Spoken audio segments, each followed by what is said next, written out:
Let's dive into the discussions shaping the nation.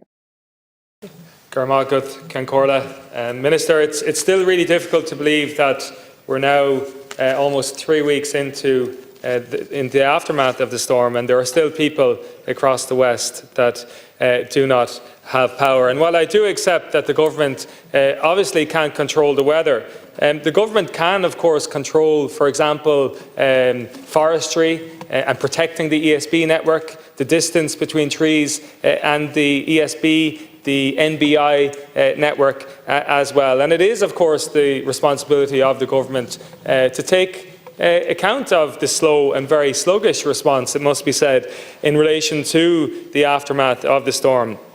And the truth is that Dublin did not take this storm seriously.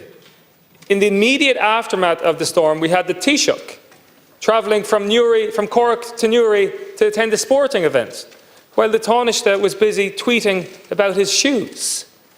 The people of Mayo and the West deserved a much greater and urgent response following the storm.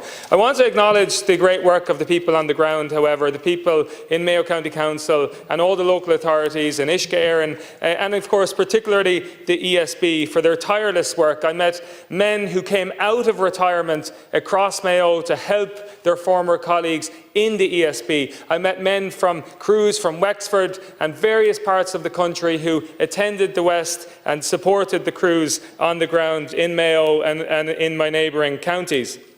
However, I was hugely disappointed to hear the CEO of the ESB, who stated that he believed it should be the responsibility of the customers, the Irish citizens, to foot the bill for this, despite the fact that Irish citizens already have one of the highest levels of electricity charges in Europe.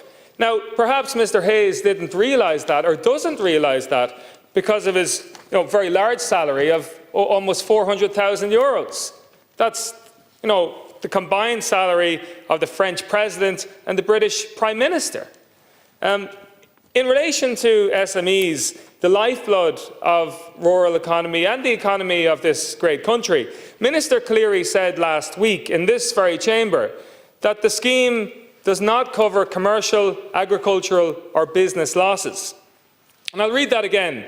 The scheme does not cover, and there are no supports available to the commercial sector, to the agricultural sector and business losses following this storm. And the businesses are the lifeblood of Mayo. Small SMEs are the lifeblood of the West, the very people and business owners that employ our neighbours, that support our local teams, that pay our taxes to this government, are once again left out on the cold. And I've said this before and I'll say it again. I believe that the SMEs are the greatest discriminated against sector in this country. There are no RTE-style bailouts, there are no golden handshakes, there is no social net and protection when they fall on hard times, just the expectation to get on with it. Get on with more taxes, get on with more regulation, etc. And we are forcing these very businesses down the insurance route at a time, Minister, when insurance premiums are already at an all-time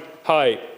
Many in the business sector, in the SME sector, will not survive, not necessarily the storm, but the lack of response and supports available to them following this storm.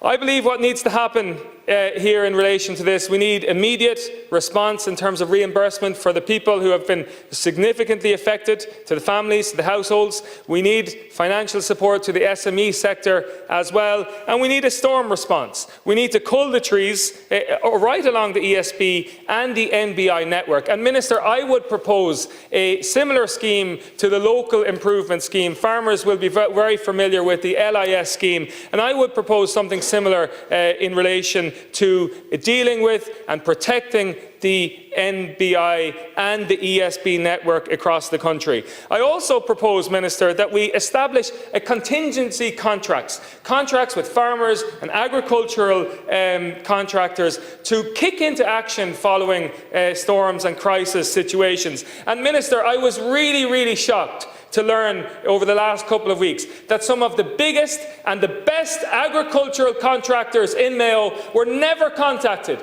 People with some of the best and the biggest machinery to help with relieving trees across roads, in forestry, across lines. We're never contacted. Thank you, Deputy. So, Minister, there are just some of my ideas. I don't have time to discuss all of them, but we'd hope you would take them on board. Gurmila Magut. Like, share, and subscribe, and let us know your thoughts in the comments. We'd love to hear from you.